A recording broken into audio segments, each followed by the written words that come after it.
Assalamualaikum warahmatullahi wabarakatuh. Waalaikumsalam warahmatullahi wabarakatuh. Saya dari kelompok 2 mata kuliah Simbol Agama. Sebelumnya perkenalkan, nama saya Muhammad Hasan dan teman saya. Dan saya Mela Waidari Santi. Di sore kali ini kami mau mewawancari bersama Bapak Ya, Pendeta Timotius Kabur, tapi pasti orang lebih banyak kenal Pak D ya. Ya, gimana apa kira-kira yang ditanyakan terkait dengan simbol-simbol yang ada itu? Kami dari ini memang sering berkunjung ke kantor Pak D. Iya. Pak D. Saya ada pengalaman, bahkan pengalaman pertama saya pernah sholat dengan dari Pak D waktu kemarin sore dan berkunjung waktu Natal, Paskah gitu ya. Itu kan di acara Natal sendiri saya ada kepo, penasaran kan ada waktu perjamuan nih. Waktu perjamuan upacara gimana sih Pak? Ya, terima kasih. Jadi kalau di Gereja Baptis ini yang digembalakan Pak D ini ada 2 upacara gereja, yaitu yang pertama itu pembaptisan. Pembaptisannya dengan cara selam.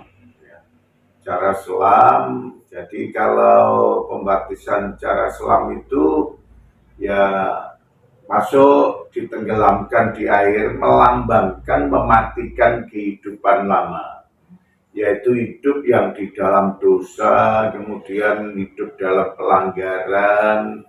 Nah, orang-orang yang sudah percaya kepada Tuhan Yesus harus hidup dalam pembaharuan. Jadi kalau istilah Muslim ada fitri ya, kembali kepada kitohnya ya. Dan itu yang dilakukan bahwa semua umat manusia itu telah berbuat dosa dan telah kehilangan kemuliaan Allah. Kemudian sesudah dia percaya kepada Tuhan Yesus, menyerahkan hidupnya kepada Kristus dan menerima Kristus sebagai Tuhan dan Juru Selamat, kemudian dia ikut pelajaran. Jadi ikut pelajaran tentang pembaptisan itu apa, kemudian iman itu apa, doa itu apa, semuanya dipelajari. Kemudian sesudah 3 bulan dan mengikuti pelajaran-pelajaran yang lain, dia baru dibaptiskan. Jadi pembaptisan itu melambangkan masuk dalam air, ditenggelamkan dalam air, melambangkan mematikan kehidupan lama, dan keluar dari air itu lambang kebangkitan dan lambang kehidupan, dan kehidupan yang mengenakan kehidupan yang baru. Jadi tidak hidup lama lagi, perilakunya lama. Nah, seringkali kalau kita melihat masih banyak orang yang mengaku Kristen tetapi perilaku dan kehidupannya masih kehidupan yang lama. Misalnya dari tutur katanya yang tidak baik, perbuatannya yang tidak baik, segala sesuatunya tidak mencerminkan kehidupan baru di dalam Kristus. Nah, itu tentang pembaptisan ya.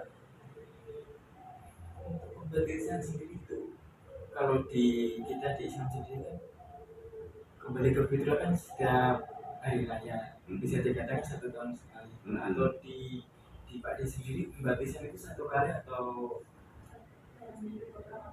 Ya, jadi gini, kalau pembaptisannya setiap orang itu 1 kali, tetapi bisa dilaksanakan setiap saat sesuai dengan jadwalnya.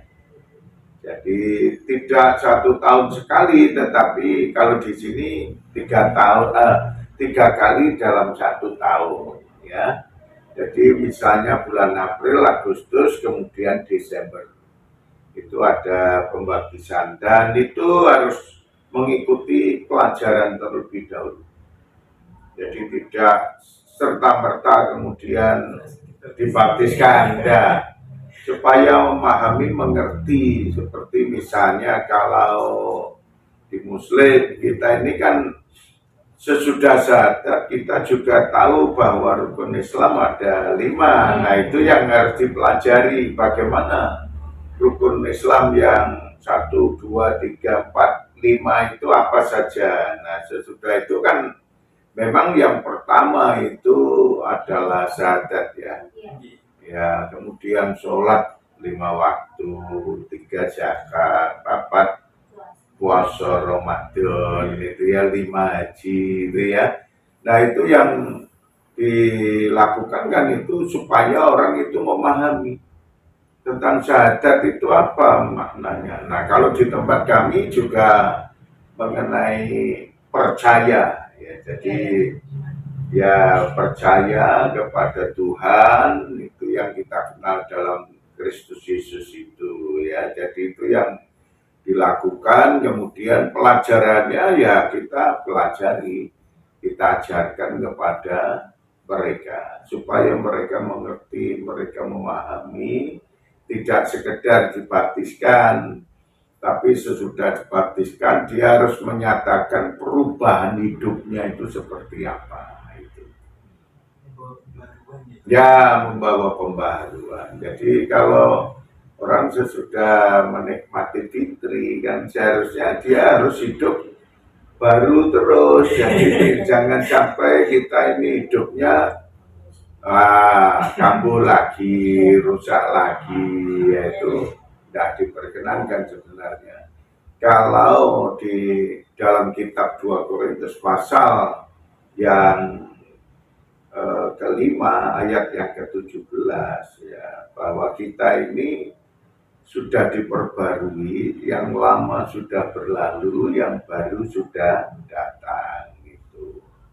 Itu harusnya dialami oleh setiap orang ya. Waktu saya berkunjung di perayaan Natal, saya dikasih apa? Alkitab. Oh waktu iya. pulang sama Pak Di dikasih kenang-kenangan Alkitab. Dan waktu itu perayaan Natal, Pak Di memimpin ritual kayak Ya, roti. Roti itu memang begini. Jadi kalau tadi pembaptisan itu upacara gereja tentang pembaptisan, pernyataan iman, kemudian dia sesudah itu mempelajari lalu baru dibaptiskan. Lalu upacara yang kedua itu terkait dengan perjamuan Tuhan. Perjamuan Tuhan itu diadakan juga biasanya bareng. Kalau ada pembaptisan, lalu ada perjamuan Tuhan. Nah, perjamuan Tuhan itu ada 2 lambang. Misalnya satu, yang pertama roti. Roti itu melambangkan tubuh Kristus. Ketika dihancurkan, roti itu melambangkan tubuh Kristus yang dihancurkan, yang disiksa di atas kayu salib ya, sampai dia mencucurkan darah ya. Jadi roti melambangkan tubuh Kristus, kalau anggur itu melambangkan darah Kristus. Nah, darah Kristus inilah yang sebagai untuk korban.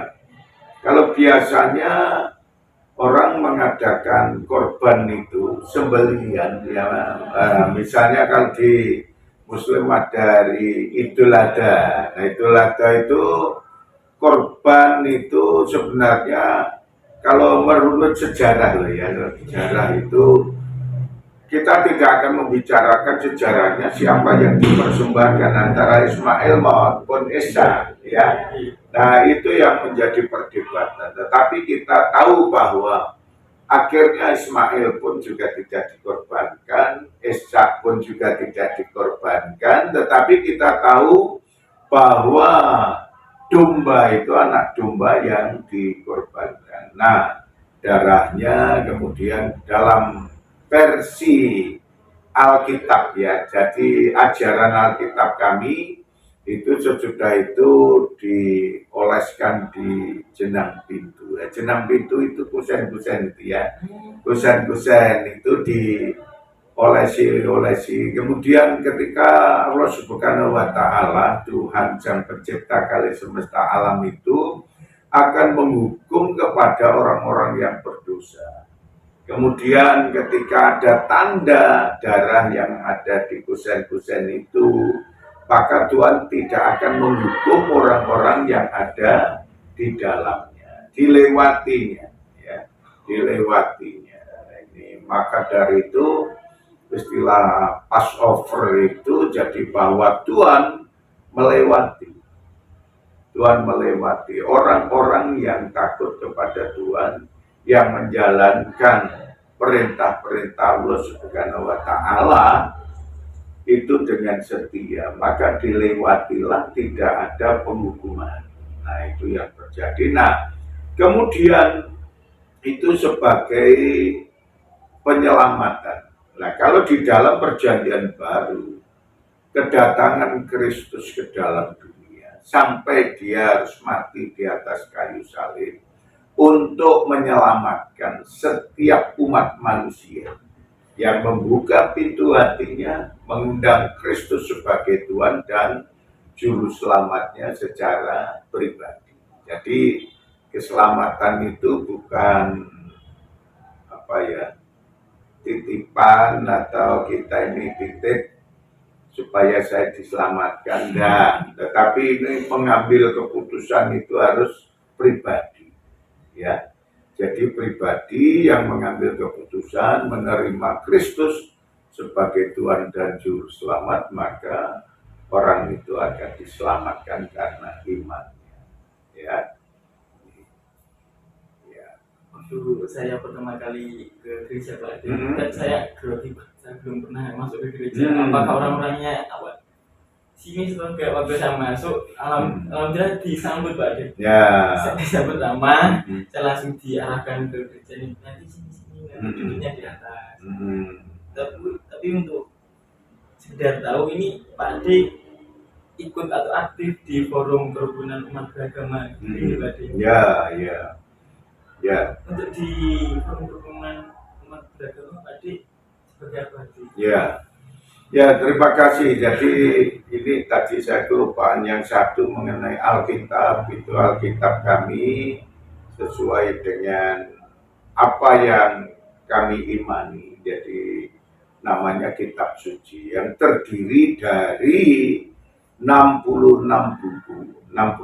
buku. Jadi 39 itu perjanjian lama, 27 itu perjanjian baru, dan itu saling melengkapi karena firman Tuhan ini terus terkait sampai menubuatkan tentang Kristus itu tadi ya.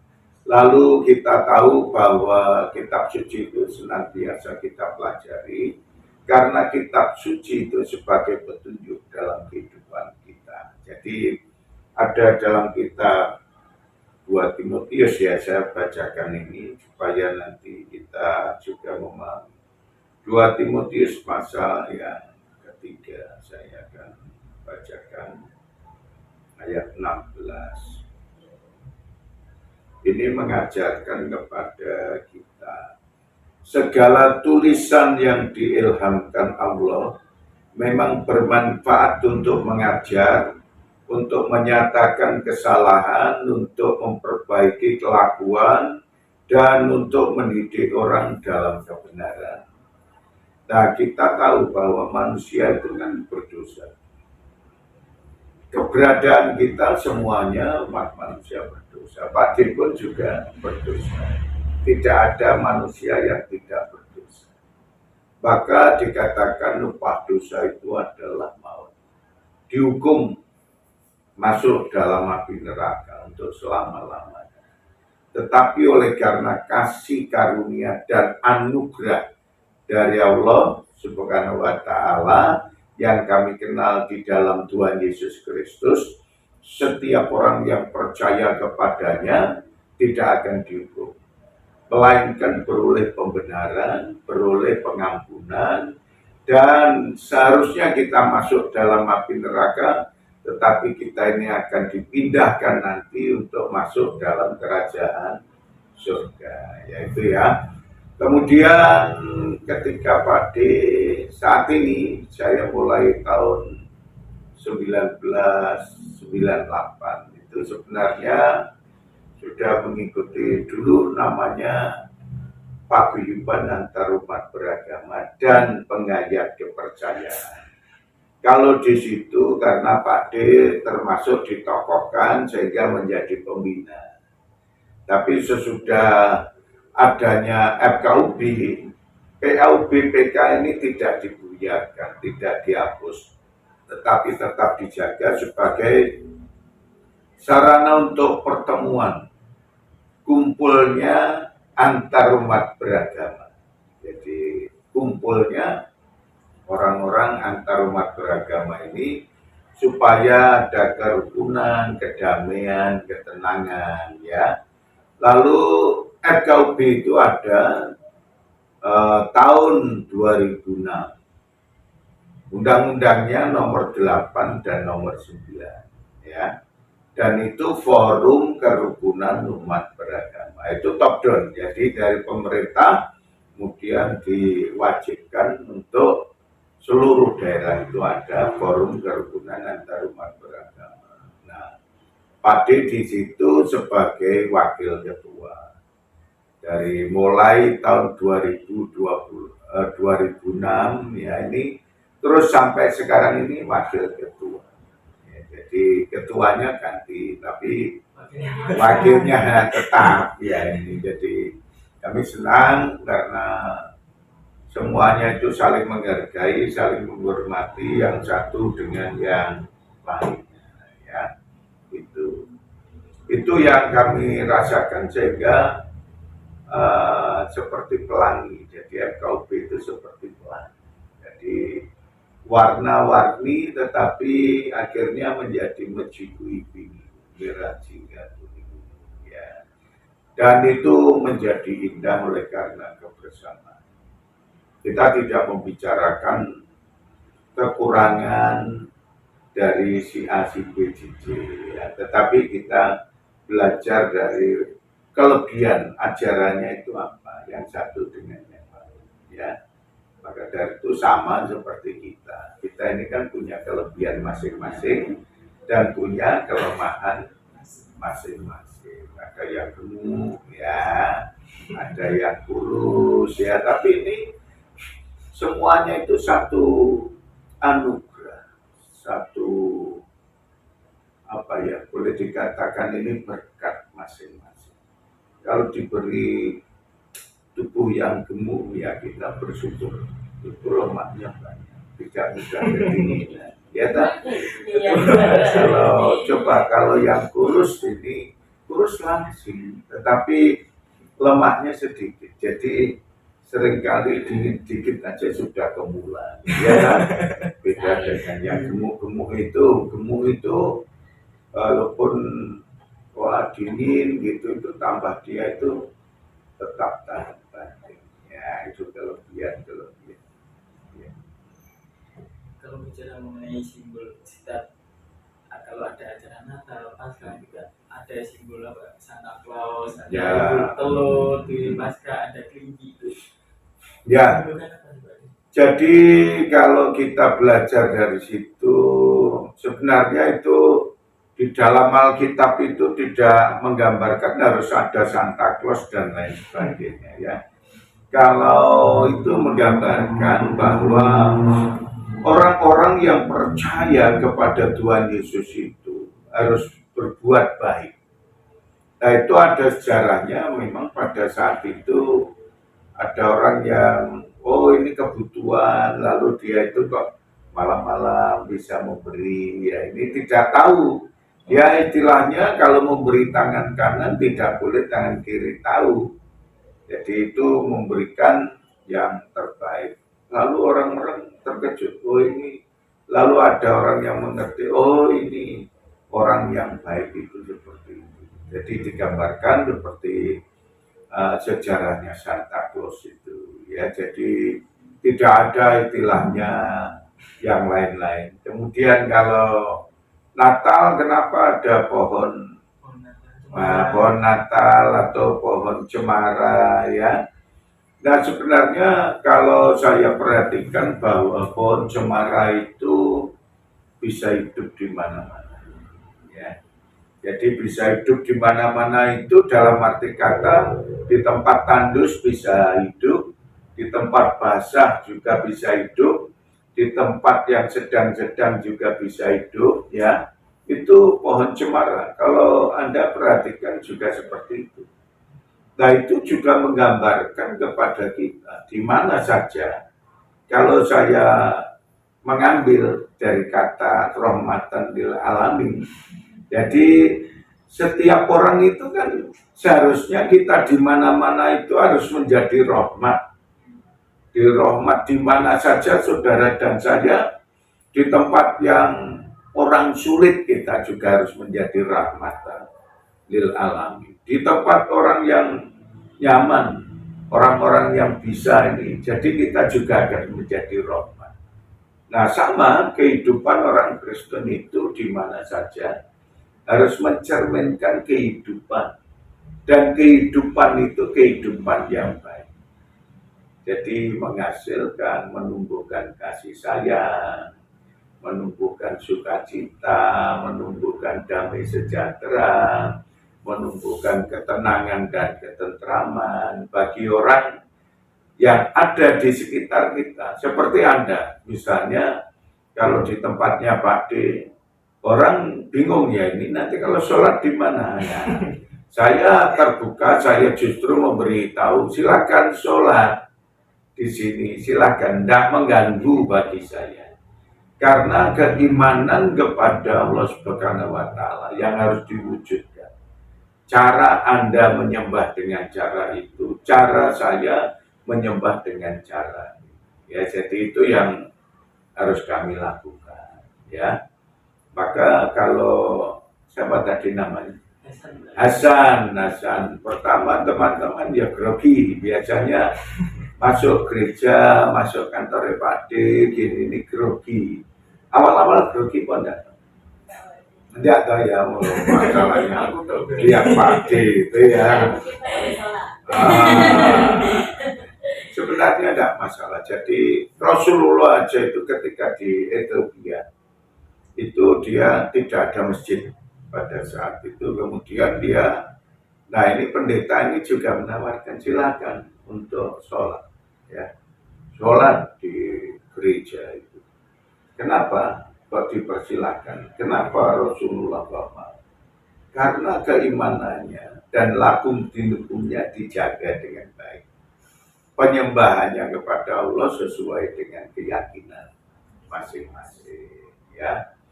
Kemudian ada telur, ya ini telur itu juga kalau Paskah itu biasanya ada telur Paskah. Dan itu tradisinya disimpan di mana-mana, nanti disembunyikan lah. Nanti anak-anak itu cari, kemudian menemukan. Nah itu sebenarnya telur itu juga melambangkan satu kehidupan. Ketika kita belum dilahirkan kembali, ya kita ini masih tertutup. Kehidupan kita terbungkus dengan kehidupan kedagingan kita. Kehidupan di dalam dosa. Kemudian ketika kita ini sudah netes ini, menetas itu, dan akhirnya apa? Ada kehidupan. Nah dari kehidupan yang tidak kelihatan, dibungkus dengan cangkang itu, telur itu ya. Kemudian sudah menetas, yang menetas apa? Dilihatnya apa? Ayam. Ayam itu satu kehidupan. Nah, kehidupan orang-orang percaya kepada Tuhan Yesus itu juga demikian. Kalau kita sudah dilahirkan kembali, sudah menetas, kita ini juga harus hidup baru.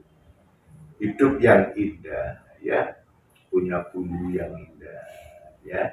Jangan sampai kita ini sama kalau kita semuanya antara keyakinan Muslim, Hindu, Konghucu, Kristen, Katolik, Buddha, lalu kejawen, aliran kepercayaan, semuanya kan berupaya bagaimana kita sesudah kita ini fitri, sudah dilahirkan kembali, kita ini harus tetap menunjukkan keindahan.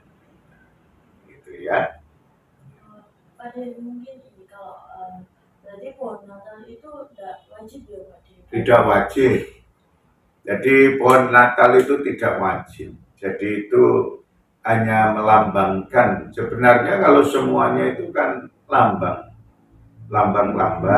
ini ini. Kalau di sini mungkin tidak ada pohon Natal atau pohon cemara, ya bisa apa saja. Sekarang ini lambang-lambang itu bisa dibuat ya, kalau misalnya ada di kalau di sini ini juga ada pohon apa ya namanya, kalau di tepi-tepi jalan itu yang lincip itu ya, tahu toh pohon ini namanya saya tidak tahu, tapi itu wah itu luar biasa. Itu biasanya di sini sebelum ditebang itu dipotong pangkas itu ya tinggi dan itu luar biasa. Diterpa angin pun ke sini, ke sini. Terpa angin pun ke sini, ke sini. Tetapi endingnya itu tetap berdiri tegak. Nah, keimanan itu juga begitu. Seharusnya orang-orang yang punya iman yang kuat itu tidak akan mudah goyah. Ya. Biasanya kita ini tergiur dengan segala sesuatu yang nampak, ya itu istilah bahasa kami itu kedagingan, hidup dalam daging, itu pikiran, perasaan, pandangan mata dan lain sebagainya. Yaitu itu seringkali terjadi seperti itu. Kenapa? Kalau misalnya satu contoh, kalau orang sudah nikah kemudian masih kepencut dengan pasangan yang lain, orang lain, betul banyak ya. Ya, kalau dalam ajaran kekristenan ya sekali nikah untuk selamanya dan kematian yang memisahkannya. Ya. Tapi apakah ada orang Kristen yang cerai? Ada, banyak juga ya. Tetapi itu kembali lagi karena keinginan daging, keinginan mata. Ya kedagingan itu melihat orang ganteng, malah ujungnya kalau ganteng, kita melihat ini pasangannya kok cantik, ya ujungku kok gak kayak gini. Nah itu seringkali itu yang memunculkan apa? Akhirnya kedagingan kita itu pengen. Jadi kalau kita ini tidak punya iman yang kuat, ya terombang ambingkan, betul nggak? Betul. Ya maka dari itu saya mengajarkan kepada Anda yang kuat gimana, ya jadilah orang-orang yang sungguh-sungguh mengasihi. Pasangan satu aja itu sudah luar biasa. Madu itu madunya tawon ya manisnya. Kalau kita di madu rasanya seperti ya enak ya. Walaupun misalnya di tempatmu boleh menikah lebih daripada satu ya, tetapi kalau bisa pertahankanlah. Satu ini merupakan juga anugerah dari Allah Subhanahu wa Ta'ala. Ya. Terus kalau misalnya di apa namanya di pohon Natal kan ada kayak lampu-lampu, terus kayak kado-kado gitu Pak. Ya, itu sebenarnya aksesoris saja, ya. Aksesorisnya supaya menjadi indah. Ya. Kalau misalnya kita ambil hikmahnya loh ya, ini pohon terang itu kemudian dipasang pohon tok, tidak ada kelap-kelipnya, tidak ada hiasannya, kan tidak indah. Nah, sebenarnya kalau kita ambil hikmahnya, dalam kehidupan kita itu juga ada pernik-perniknya. Harusnya kalau misalnya Anda sebagai umat manusia, kita harus menghasilkan yang terbaik. Kalau dalam bahasa Alkitab saya, bahwa kehidupan ini harus menghasilkan buah. Buahnya kasih. Yaitu terdapat dalam kitab Galatia pasal 5 ayat yang ke-22 sampai 23. Itu buah-buah roh itu adalah kasih. Punya kasih tidak kita? Ya. Saya boleh dikatakan menolong kepada orang, saya tidak melihat orang itu agamanya apa. Ya. Banyak anak-anak yang saya sekolahkan, saya kuliahkan, muslim itu, jadi itu sampai jadi sarjana. Kenapa saya kok peduli kepada mereka? Karena Tuhan itu memberikan kepercayaan pada saya untuk menolong kepada mereka. Kemudian kasih, itu wujud daripada kasih saya. Anak-anak saya itu tak anggap cucu-cucu saya. Jadi dia kalau ada yang di Madura ya, di Madura itu muslim itu. Jadi saya kenalnya dulu pada waktu pada bakti sosial kesehatan di sana. Karena kami punya rumah sakit, kemudian kami bakti sosial di mana-mana. Kemudian anak ini saya kuliahkan, keluarganya jadi baik, anak-anaknya 4 juga baik. Kalau panggil saya ya mbak, itu mbakku, gitu ya. Itu kami senang ya. Yang di Nganjuk itu beberapa yang muslim. Jadi dia ada yang sarjana, SMA, SMP, ya kami senang. Tidak peduli agamamu apa. Kalau kamu berbuat baik, itu pedomannya Gus Dur. Iya kan?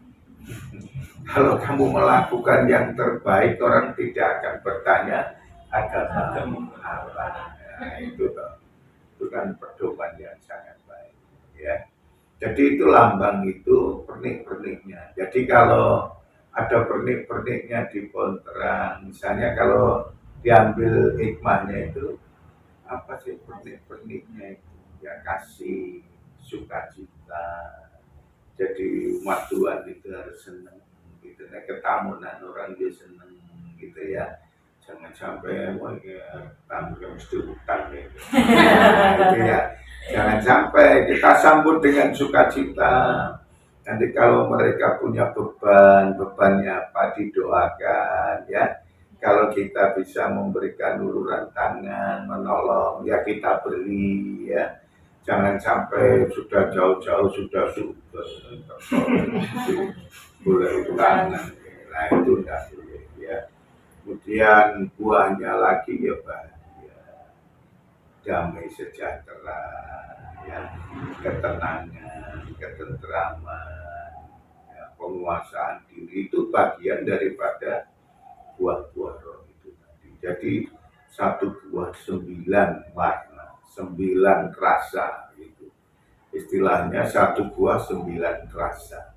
Orang yang percaya kepada Tuhan Yesus harus menghasilkan buah-buah seperti itu. Mungkin itu saja Pak. Itu saja ya, sudah tidak ada lagi. Ya, jadi Pak D mengucapkan terima kasih. Kalau Anda punya kesempatan lagi ya, kalau masih sudah ya, ya nanti kalau ada tugas-tugas apapun terkait dengan Kristenan, silakan Anda. Sebelumnya minta maaf Pak D sudah mengganggu istirahat Pak D. Ya. Kami dari kelompok 3 izin mengundurkan diri Pak. Ya, terima kasih. Saya senang walaupun ya tadi sudah tidak apa-apa karena ini tugas saya baru dari Bali tanggal 6 sampai 10, kemudian tanggal 11 sampai 13 saya di Semarang. Jadi dari Bali langsung terbang Semarang. Pulang tanggal 14, 15 ada tugas di gereja. 15 malam saya ke Jogja dan tugas sampai tadi malam tadi pagi saya baru nyampe di Kediri. Ya, harus tidur supaya seger lagi ya. Ya terima kasih kiranya Tuhan terus akan memberkati. Sekian tugas dari kami. Assalamualaikum warahmatullahi wabarakatuh. Sampai jumpa bagi kita semua.